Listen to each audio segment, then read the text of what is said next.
Carlos Aquino Rodríguez, especialista en Asia, flamante director del Instituto de Investigaciones Económicas de la Universidad Nacional Mayor de San Marcos. Felicitaciones por esa nominación, don Carlos. Vamos a hablar entonces de las repercusiones de la situación, del terremoto, del tsunami, de la situación que atraviesa Japón, que efectivamente todavía tiene racionamiento eléctrico muy severo, y por otra parte el peligro nuclear está creando también no solo pánico, sino en general restricciones para las exportaciones japonesas en el propio sudeste asiático, en fin.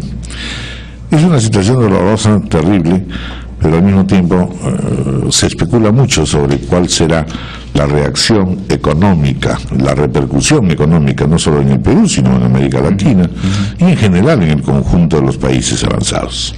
Bueno, en primer lugar habría que indicar que efectivamente este es el peor desastre que ha afrontado Japón desde la Segunda Guerra Mundial en términos de pérdidas humanas, ¿no? Escuchaba en la mañana el noticiero japonés y confirmados más o menos 9.100 muertos identificados y 13.500 desaparecidos, más de 21.000, ¿no? Y por otro lado está el tema, como se mencionó ahorita, de la reconstrucción económica, ¿no? Los cálculos varían obviamente por la sencilla razón de que si bien el terremoto ya pasó, el tsunami ya pasó, la cuestión de la radiactividad nuclear que están luchando para controlarlo todavía está pendiente. Entonces una evaluación final de los costos va a tener que ver con el tema de si termine la evaluación de la reacción para terminar de contar. Pero independientemente de que el costo sea, hasta ahora se menciona $250.000 millones, $350.000 millones, hay que mencionar dos cosas, ¿no? Japón tiene la capacidad económica para afrontar esto, ¿no?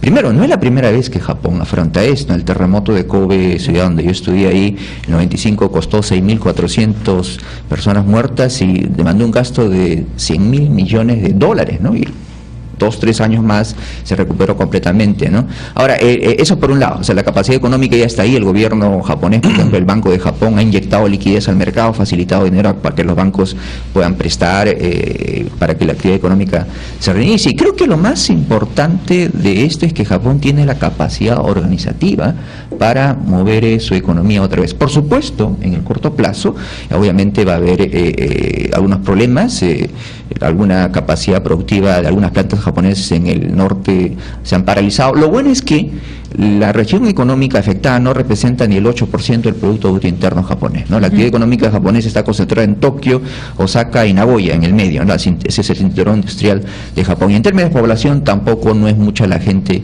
que vive ahí. Pero por supuesto, decía, en el corto plazo, mientras la energía eléctrica se restablezca, mientras la vía de comunicación se restablezca, los puertos se restablezcan, probablemente va a haber mayor demanda, la actividad económica se va a resentir. En el corto plazo podría haber una caída en los precios de las materias primas, pero conforme la reconstrucción tome movimiento, obviamente la demanda por materias primas va a ser muy grande y el Perú se va a beneficiar en el mediano y largo plazo. Y se ha iniciado a raíz de la desgracia de Japón toda una discusión sobre la energía nuclear, porque es un tema complejo, porque si bien aporta a la generación de energía, ya hay voces bastante fuertes a nivel mundial diciendo países con terrenos tan inestables como Japón no deberían tener energía nuclear. ¿Habrá un cambio en la matriz energética? Ojo, leía por ejemplo un texto de Ketsaburo en el que el escritor, en el que él señalaba que Japón tiene reiteradas desgracias nucleares, no solo Hiroshima y Nagasaki, tiene una contaminación fuerte en determinada zona del Japón por experimentos y población civil siempre afectada por ese problema. Bueno, habría que decir dos cosas ahí. Primero, sí, evidentemente Japón depende, según los últimos cálculos, un 30% de la energía nuclear. Claro, habría que ver que Japón depende totalmente del petróleo extranjero, como una forma de depender menos se ve ese tema de la energía nuclear. Sí ha habido algunos accidentes, pero lo que yo he escuchado últimamente es que en realidad si hubiera ocurrido solo el terremoto, el problema no hubiera sido tan grave. El problema fue que vino el tsunami y derribó los tanques de agua que podrían, en caso de emergencia, enfriar la planta nuclear. O sea, el problema ha sido eso. Obviamente no se calculó muy bien el impacto del tsunami. Claro, pero con la naturaleza nunca se sabe ni se puede predecir, la próxima vez puede ser peor. Claro, entonces justamente, definitivamente se va a repensar el tema de la energía nuclear. Yo no creo que Japón, en el mundo, no solo en Japón, por supuesto, no solo en Japón. Yo no creo que Japón paralice la energía nuclear. Va a continuar, pero obviamente se van a tomar todas las precauciones para que un accidente como esto no suceda otra vez, ¿no?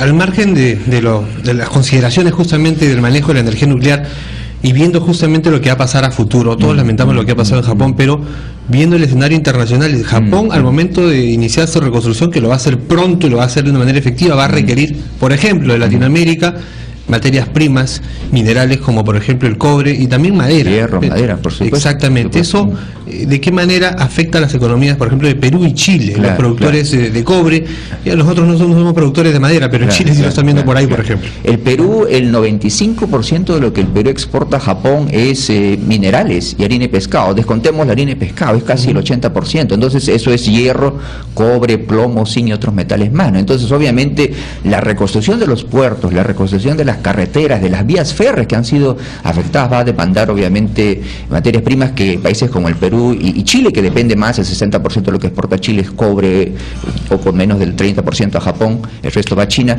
Obviamente va a demandar, y como comentaba en el primer momento, en el mediano plazo el Perú se va a beneficiar definitivamente, ¿no? 2-3 años mínimo. Sí, es probable que sea así, ¿no? Muy bien. Bueno, pues muchas gracias, economista Carlos Aquino, por haber estado con nosotros. Pero no se vaya para que pueda escuchar también la conversación.